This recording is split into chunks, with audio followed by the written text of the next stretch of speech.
All right, I'm picking up where I left off. It is February 15th, Saturday. It's about 6:30 and so the last video, so let me just kind of preface this. Oh, don't mind that. I guess I'll just talk about it.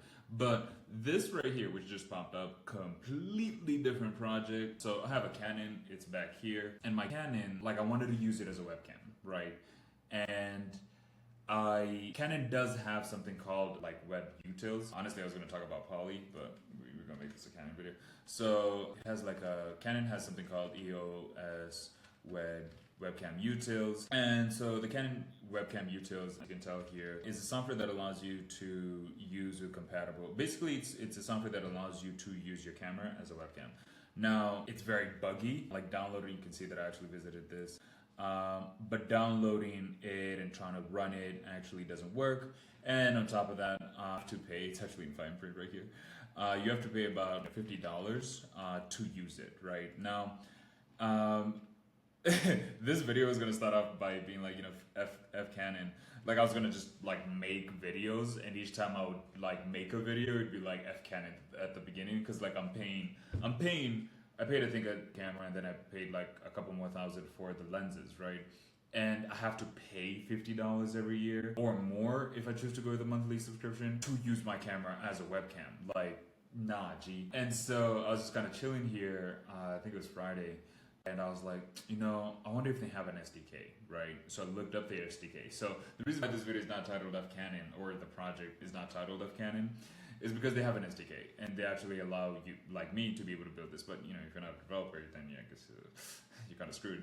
Anyways, and so so this thing that popped up right here is actually me building. It took this is more of a hackathon project. It took me about, I'd say, 4 hours to set this up, and for some reason, okay, so it was supposed to be working, which is wow. So let me pause this and see if I can make it work.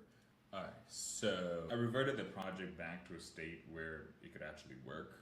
Like it was working. Hey, that's me. That's the live feed from the camera. And honestly, I wasn't going to tell you about this project. So one of the things I want to fix here is, you see how it's freezing? Oh, the other funny thing is, okay, you don't have to pay this, right? You don't have to pay $49.49 to use it. You can actually use the camera with as a webcam without that, but it's about, I think it's about you can only, the quality of the camera can only be up to 720, right? So they limit you software wise on the output of what your camera can do, so you can pay more. Alright, so one of the things is that I wanted to work with 1080p or 4K. So part of that stuttering, right? I can access the camera now, but I can't, it gets stuck, right? So I can access the camera, but if I actually run it again here, I can access the camera, but it gets stuck in this weird state where I think it's just trying to stream that information, and it's getting caught up somewhere in there.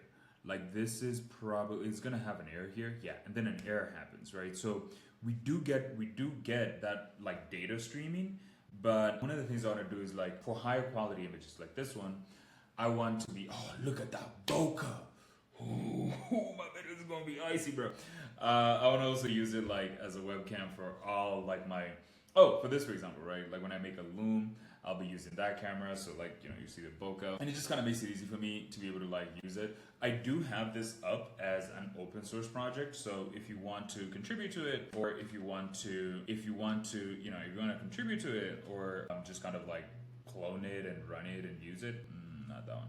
All I can. So here's the project. I posted it 2 days ago. I actively was working on it yesterday. I'll push some changes up right now actually, and kind of solidify it. Because I updated the project structure and I made it a lot cleaner. So one of the things here is that I want to build this as an app. Just it was just a simple hackathon thing, to be honest with you. I just wanted to I was frustrated with having to deal with, okay, you see how my app has that stutter, and then it you saw how the frame stuttered. Also, even if you pay $50, you're still getting capped at 1080p, right?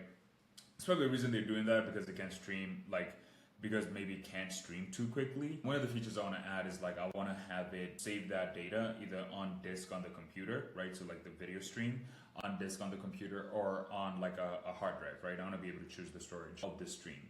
It has to be fast enough to be able to stream 4K footage, because 4K footage is really huge. But other than that, that same stuttering you saw, the same stuttering here, they like it's part of their SDK or part of the system that they have. So as an aspect of this where I feel and think that you know it's just a simple hackathon project, honestly. It's nothing serious, but I do think that it does provide, like, it's just one of those cool things I wanted to share with you and be like, hey, look, here's something that I can be able to, like, you know, like, just I would just wanted to put it up. So yeah, so if you use a Canon, you can download this project and run it. I think here you can kind of see what the project, you know, the project details. This was not supposed to be a video about this project, but it popped up on the screen and I was like, fine. I guess so the next video I'll be making, it will be about the changes I've made here. So thanks so much for watching. Don't forget to, you know, like and subscribe. If you know somebody who has a Canon and who's paying $50 every year to use EOS webcam utils, you know, share this video with them. And other than that, you know, I mean, I really, yeah, I'll see you around.